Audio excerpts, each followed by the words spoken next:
नहमदहु व नुसल्ली अला रसूलिहिल करीम अम्मा बाद फ़अऊज़ु बिल्लाहि मिनश शैतानिर रजीम बिस्मिल्लाहिर रहमानिर रहीम अस्सलातु वस्सलामु अलैका या सय्यदुल अंबिया वल मुरसलीन अस्सलातु वस्सलामु अलैका या सय्यदी या रसूलुल्लाह सल्लल्लाहु तआला अलैहि वसल्लम।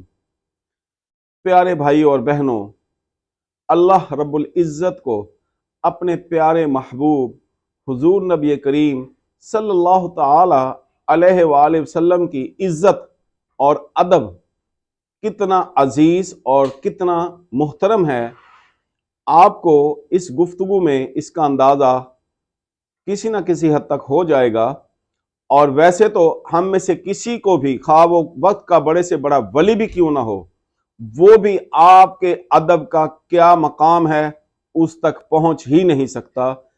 अगर सिर्फ आपके अदब के मकाम अदब को कोई हस्ती जानती है तो वो सिर्फ और सिर्फ खालिक कायनात है, वो अल्लाह रब्बुल इज़्ज़त की बाअज़मत ज़ात पाक है।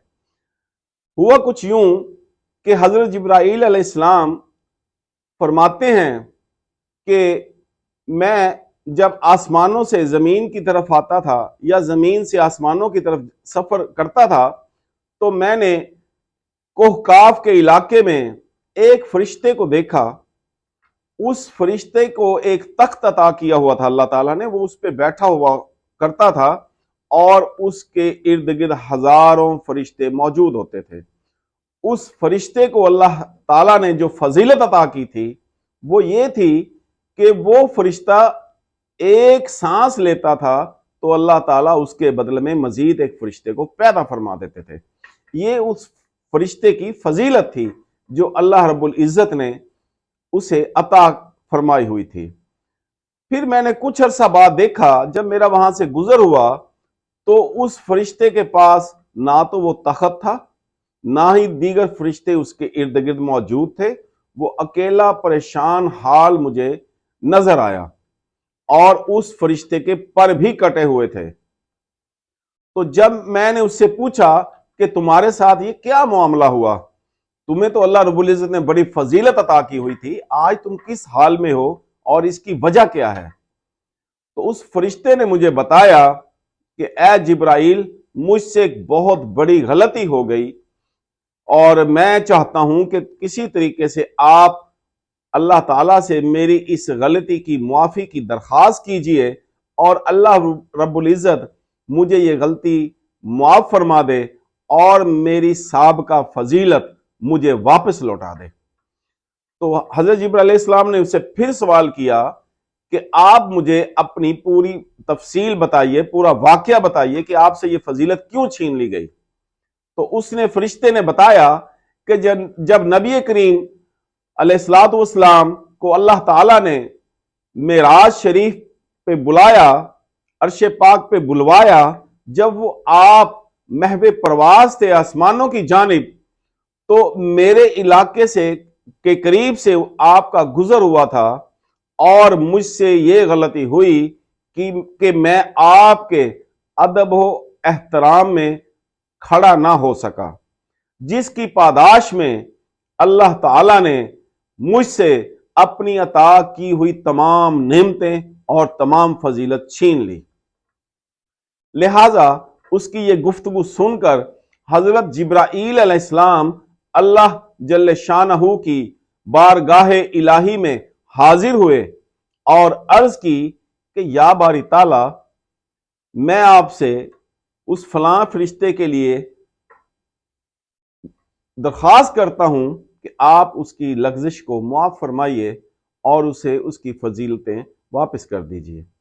अल्लाह ताला ने फरमाया, ए जिब्राइल, वापस जाओ और उस फरिश्ते को ये कहो कि वो मेरे नबी पे, मेरे रसूल पे सल्लल्लाहु तआला अलैहि वसल्लम बेशुमार दुरूद पाक पढ़ना शुरू कर दे तो उसको उसकी फजीलत वापस लौटा दी जाएगी।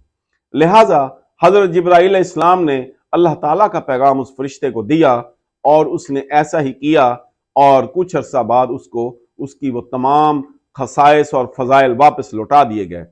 नाज़रीन किराम, انتہائی اہم نقطہ ہے۔ آپ اس سے اندازہ لگائیے کہ ادب مصطفیٰ کتنی بڑی حقیقت ہے۔ در حقیقت یہی ایمان ہے۔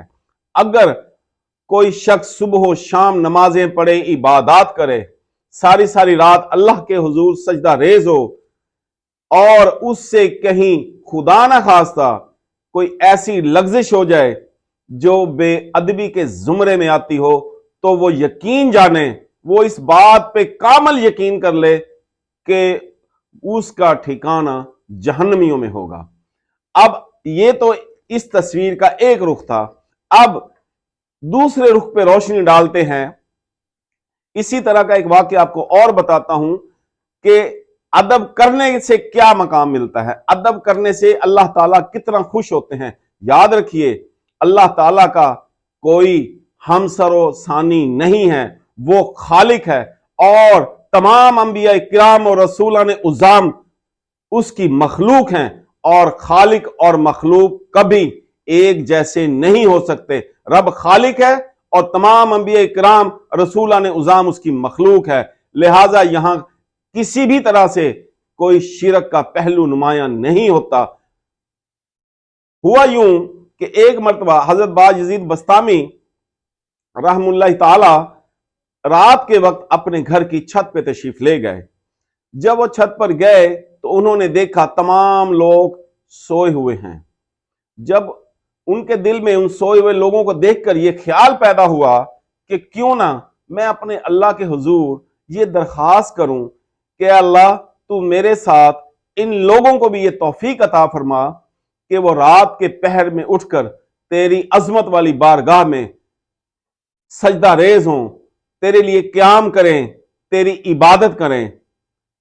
جیسے ہی یہ خیال آپ کے دل میں آیا تو ساتھ ہی دوسرا خیال بھی پیدا ہوا کہ یہ مقام شفاعت تو صرف اور صرف اللہ تعالیٰ نے اپنے پیارے حبیب حضور نبی کریم علیہ السلام کو عطا فرمایا ہے، لہٰذا میری کیا مجال کہ میں یہ درخواست کروں۔ یہ سوچنا ہی تھا تو غیب سے آواز آئی، اے با یزید، اس قدر ادب اور عقیدت محبت میرے محبوب کے ساتھ، جا، ہم نے تجھے سلطان العارفین کا خطاب عطا کیا، آج کے بعد خلقت میں تو سلطان العارفین کے نام سے جانا اور پہچانا جائے گا۔ تو میرے بھائی اور بہنوں، اللہ تعالیٰ سے ہماری یہ التجا ہے، ہماری یہ دعا ہے، اللہ تعالیٰ ہمارے تو اعمال پہلے ہی بہت کم ہیں یا نہ ہونے کے برابر ہیں، لہٰذا تو ہمیں اپنے سے محبت اور اپنے پیارے حبیب کا ادب عطا فرما تاکہ ہماری آخرت سمر جائے۔ آمین ثم آمین۔ السلام علیکم ورحمۃ اللہ وبرکاتہ۔